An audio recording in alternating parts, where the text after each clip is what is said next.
আজকে শুধু একটা কথাই বলবো, বাংলাদেশে একটি গ্রহণযোগ্য অবাধ সুষ্ঠু নির্বাচনের জন্য এই দীর্ঘ 16টি বছর আমরা লড়াই করেছি। তাই এই নির্বাচনের জন্য আপনারা মানসিকভাবে প্রস্তুত থাকতে হবে। আমি মনে করি এখনো এই বাংলাদেশে একটি নির্বাচন গণতান্ত্রিক ব্যবস্থা প্রবর্তনের জন্য যে লড়াই জাতীয়তাবাদী দল করেছে, সেই লড়াই এখনো শেষ হয় নাই।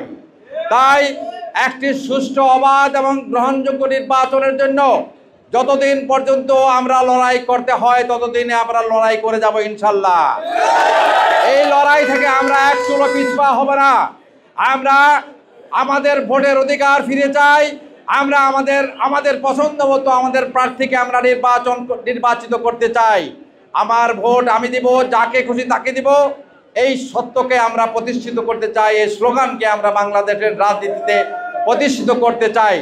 দিনের ভোট রাতে হবে না, আমার ভোট অন্য কেউ দিতে পারবে না, এই সত্যকে আমাদের প্রতিষ্ঠিত করতে হবে। প্রিয় ভাই বোনেরা আমার, এই নির্বাচন শুধু একটি সংসদকে নির্বাচিত করার জন্য নির্বাচন নয়। এই নির্বাচনের মধ্য দিয়ে একটি গণতান্ত্রিক শক্তির প্রতিষ্ঠা হবে, যেই শক্তি আগামী দিনের বাংলাদেশকে গড়বে, একটি অর্থনৈতিক মুক্তি দেবে, গণতান্ত্রিক পথ দেখাবে। সেই নির্বাচনের প্রতীক্ষায় আমরা আছি। সেই নির্বাচন করার জন্য আমরা ঐক্যবদ্ধ আছি, ঐক্যবদ্ধ থাকব। কোনো বিভেদ বিভক্তি আমাদেরকে বিচ্ছিন্ন করতে পারবে না। আমাদের নেত্রী খালেদা জিয়ার নেতৃত্বে আমরা একটি সুন্দর গণতান্ত্রিক বাংলাদেশ গড়তে চাই। তাই সেই গণতান্ত্রিক শক্তি প্রতিষ্ঠার সত্য প্রতিষ্ঠার লড়াইয়ে কৃষক দল সহ সমস্ত জাতীয়তাবাদী শক্তিকে ঐক্যবদ্ধ হয়ে সেই লড়াইয়ে এগিয়ে যেতে হবে। আমরা আশান্বিত, আমরা আশায় বুক বেঁধে আছি।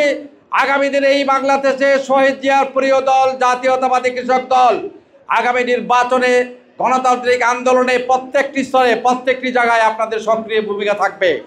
আমি বিশ্বাস করি আপনারা রূপগঞ্জে নয়, শুধু পুরা নারায়ণগঞ্জে আপনারা যেখানে যেভাবে প্রয়োজন হবে জাতীয়তাবাদী কৃষক দলকে সেইভাবে আপনারা সংগঠিত করে আগামী দিনের প্রত্যেকটি আন্দোলনে আপনারা একইভাবে ভূমিকা রাখবেন। আপনাদের ভূমিকা আমাদেরকে সামনে এগিয়ে যেতে সাহায্য করবে। আপনাদের নেতৃত্ব আরও সংগঠিত হবে, আরও বলিষ্ঠ হবে।